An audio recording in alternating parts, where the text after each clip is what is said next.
Olá pessoal, tudo bem? Aqui quem fala é o professor Gilmate. Neste vídeo eu venho trazer para vocês a explicação da nossa primeira aula do caderno de atividades pedagógicas de aprendizagem que nós chamamos de autorregulada, tá? Eu comecei a postar as aulas em arquivo, né, na plataforma, e aí teve alguns alunos que me retornaram falando que estava tendo dificuldade de entender essas aulas e estavam chutando, né, as questões das atividades que eu vinha disponibilizando. E aí eu prometi em fazer um vídeo explicando cada capítulo, tá? Cada aula, né? E nesse vídeo aqui eu trago para vocês a explicação da aula 1, que fala do conjunto dos números reais, tá bom? A disciplina é resolução de problemas matemáticos, então as aulas elas são focadas em resolver problemas, tá? Só que nós vamos resolver problemas envolvendo aí o conjunto dos números reais, tá bom? Bem, então a aula 1, né, ela traz problemas relativos aos números reais, né, e envolvendo as operações, adição, subtração, multiplicação e divisão, tá? Toda vez que a gente fala em operações, a gente está pensando aí, a princípio, nas operações básicas, tá bom? Esse texto aqui é basicamente o texto lá da autorregulada, tá? Eu trouxe para que a gente pudesse fazer uma releitura dessa aula e que vocês pudessem entender aqui os assuntos abordados, tá? Bem como os exemplos, né? Teve gente falando que não entendeu como é que resolvia os exemplos e tudo mais, tá? Então, nessa videoaula, a ideia é a gente esclarecer, tornar essa aula aqui um pouco mais clara, tá bom? Então, vamos lá. O que seria o conjunto dos números reais?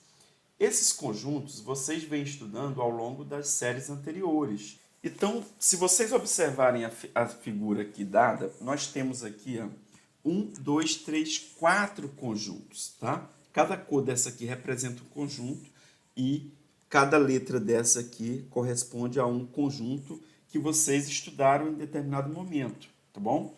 A gente começa estudando os números pelo conjunto dos números naturais, que é esse N aqui, ó, tá bom? Então, o que seria o conjunto N? São os números que nós utilizamos para fazer contagem, beleza? Inclusive o zero. Então, nós temos 0, 1, 2, 3, 4, 5, 6 e assim em diante. Ele até colocou alguns aqui, ó, 0, 1, 8, 9, para representar o conjunto dos números naturais, tá bom?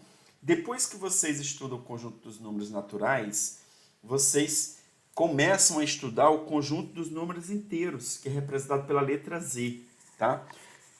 O que é o conjunto dos números inteiros? É o conjunto dos números naturais, e aí você pega todos os números naturais com o sinal de menos na frente, ou seja, você pega os negativos e isso forma o conjunto dos números inteiros. Então ele colocou aqui, ó, menos 1, menos 15, menos 7 e menos 8. Uma observação importante, os naturais, tá vendo o azul? Ele está dentro desse verde aqui, ó, tá? Então, todo número natural também é número inteiro, ok? Então, o número inteiro é os naturais mais os negativos, ó. Os naturais, vamos pensar assim, os naturais com o sinal de menos na frente, né? Então, a gente forma aqui o conjunto dos números inteiros. Depois que vocês estudam o conjunto dos números inteiros, vocês começam a estudar aí o conjunto Q, que é o conjunto dos números racionais. Ele até cita aqui, ó, conjunto dos números racionais. Ele é representado pela letra Q, tá? Que conjunto é esse? É o conjunto formado por todos os números que eu consigo colocar na forma de fração. Então, se você olhar aqui, ó, esse Q, olha, meio, né, 1 sobre 2 é uma fração, 0,9 é um número decimal, mas é a mesma coisa que 9 sobre 10, tá? Eu consigo colocar ele na forma de fração, então ele é racional. O 0,555 tem 3 pontinhos aqui, uma reticência, indica que isso aqui é uma dízima periódica. Toda dízima periódica a gente consegue colocar na forma de fração, tá? E menos 2 sobre 10 também é uma fração. Então, tudo que eu conseguir colocar na forma de fração, a gente chama de racional e ele é representado pela letra Q. Observe o seguinte, todo número natural e todo número inteiro, ele é racional. Porque se você tiver um número natural, 5, por exemplo, ó, o número 5 não é natural? ele é natural, ele é inteiro. Mas se você colocar 1 aqui embaixo, 5 dividido por 1 continua 5, certo? Então, eu consigo escrever o 5 na forma de fração. Logo, 5 é um número racional. Por isso que esse azul e esse verde, ele está dentro do que aqui, ó, que é esse retângulo todo aqui, ó, tá? Beleza? E o que eu não consigo colocar em forma de fração? Se você tiver um número que você não consegue colocar em forma de fração, você vai chamar de irracional. Beleza, pessoal?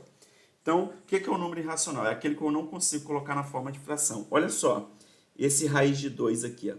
Esse raiz de 2, se você calcular aí no seu celular, ele vai dar aproximadamente 1,4142. Aproximadamente. Esse número aqui eu não consigo colocar na forma de fração.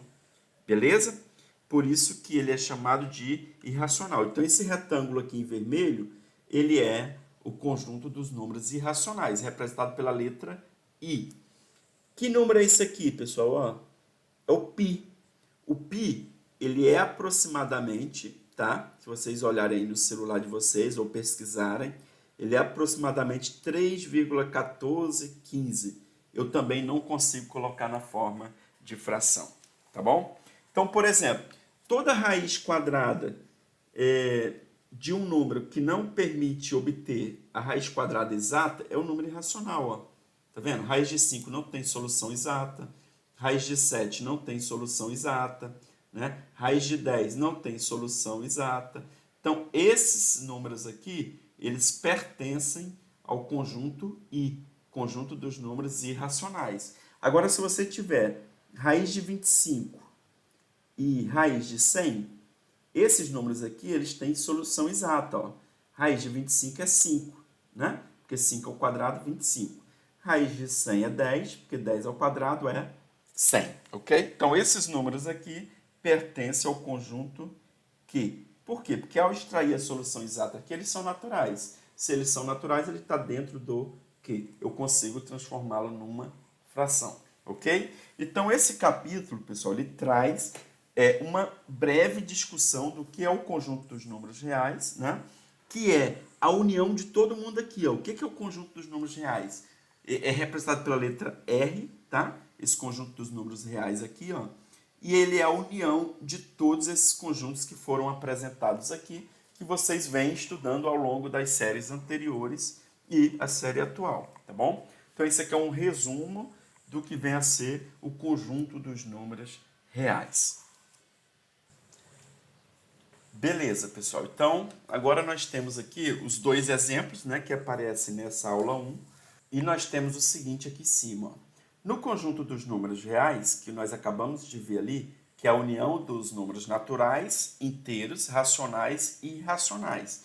Como os naturais e os inteiros estão dentro dos racionais, a gente diz que o conjunto dos números reais é a união, né, vou até escrever aqui, ó, o conjunto dos números reais é a união do conjunto dos números racionais, tá? Esse U aqui é de união, com o conjunto dos números irracionais, beleza? Aí é o seguinte, nós temos o exemplo 1. Um quadrilátero possui as seguintes medidas: raiz de 2 centímetro, 2 raiz de 2 centímetro, 3 centímetros e 4 centímetros. Lembrando, pessoal, que o que é um quadrilátero, né?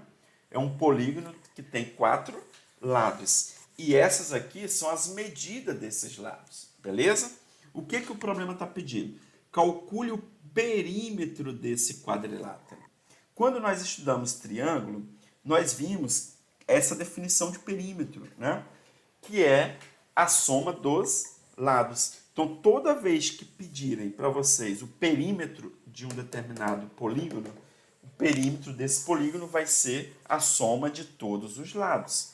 Então, o que a gente vai fazer? A gente vai escrever aqui, ó, raiz de 2 é o primeiro lado, mais 2 raiz de 2, ok? Mais 3 mais 4, ou seja, eu estou somando os 4 lados, tá? Só que aí tem um detalhe. Esse 3 mais 4, vocês já sabem quanto que é, né? Ó, quanto que é 3 mais 4? Né? 7? Isso, perfeito. Agora é o seguinte, raiz de 2 mais 2 vezes raiz de 2. Ou seja, 2 raiz de 2 significa que você tem raiz de 2 duas vezes, ó. Tá? Esse 2, raiz de 2 é a mesma coisa que raiz de 2 mais raiz de 2. Tu tem o raiz de 2 duas vezes. Se tu tem 2 raiz de 2 e está somando mais 1, quanto que é 1 mais 2? 3 raiz de 2, ok? Então, ó, tu tem uma raiz aqui e tu tem mais duas aqui. 2 mais 1, 3. E a gente repete o raiz de 2, tá? É como se eu tivesse uma aqui no início, ó. Raiz de 2 é a mesma coisa que 1 vezes raiz de 2. 1 mais 2, 3. Repete o raiz de 2, ok? Como o perímetro é a soma, a gente vai simplesmente deixar desta maneira aqui, ó. 3 raiz de 2 mais 7, tá? Centímetros. Isso aqui é o perímetro. Por que que eu não junto 3 raiz de 2 mais o 7? Porque não é necessário, tá? Lembrando que raiz de 2, ele é aproximadamente 1,4142, mas o problema não deu o resultado do raiz de 2. Então, a gente não precisa se preocupar com isso. Basta deixar assim, ó, 3 raiz de 2 mais 7, ok? Então, a essência do exemplo 1 é lembrar que o perímetro é a soma dos lados e o que você tem que fazer é somar os 4 lados. Aí, o que for semelhante, ó, 3 mais 4 eu junto e o que tiver raiz de 2 eu também junto, beleza? Vou juntar 1 mais 2, 3, raiz de 2. Então, vai ficar 3 raiz de 2 mais 7 centímetro. Beleza, pessoal? Agora, nós vamos para o exemplo 2. Sabendo que o valor aproximado de raiz de 2 é igual a 1,4, ó, e raiz de 3 é igual a 1,7, é valor aproximado, tá, pessoal? Porque esses números aqui, ó, eles são números irracionais. O raiz de 2 e o raiz de 3, eles não apresentam uma raiz exata, tá? É um número com vírgula e não é uma dízima periódica. Logo, eu não consigo colocar na forma de fração. Por isso que ele é irracional, tá? Calcule a área de um retângulo, ó, a área de um retângulo de raiz de 2 de base e raiz de 3 de altura, beleza? Então, o que que acontece? O retângulo, pessoal, é uma figura, né, um quadrilátero, tá? Que tem 4 lados paralelos 2 a 2, tá? E o que é importante é que esse lado aqui, ó, maior é igual a esse e esse menor é igual a esse, tá? É um quadrilátero que tem 4 ângulos retos aqui, ó, que são esses cantos aqui, beleza? Eles têm os lados paralelos 2 a 2, tá bom? Só que o que o problema está me falando? Ele está me falando o seguinte, a base, que é isso aqui, ó, é raiz de 2, ok? A altura é raiz de 3, essa altura aqui, ó, raiz de 3. Só que aí você tem que lembrar o seguinte, o que é a área de um retângulo? A área de um retângulo, pessoal, é base vezes, tá, a altura, ok? Toda vez que vocês tiverem um retângulo e for pedido a área é base vezes altura. A base ele já falou quem é, raiz de 2, ó, vezes, quem é a altura? Raiz de 3. Só que o problema, ele me acrescenta o seguinte, quem que é o raiz de 2, pessoal? Não é 1,4? Então, ó, 1,4. E quem é o raiz de 3? 1,7. Então, eu vou multiplicar 1,4 por 1,7, ok? 7 vezes 4, 28, vai 2. 7 vezes 1, 7 com 2, 9, beleza? 1 vezes 4 dá 4, 1 vezes 1, 1. Então, como é que vai ficar? 8, 9 mais 4, 13, vai 1, 1 mais 1, 2.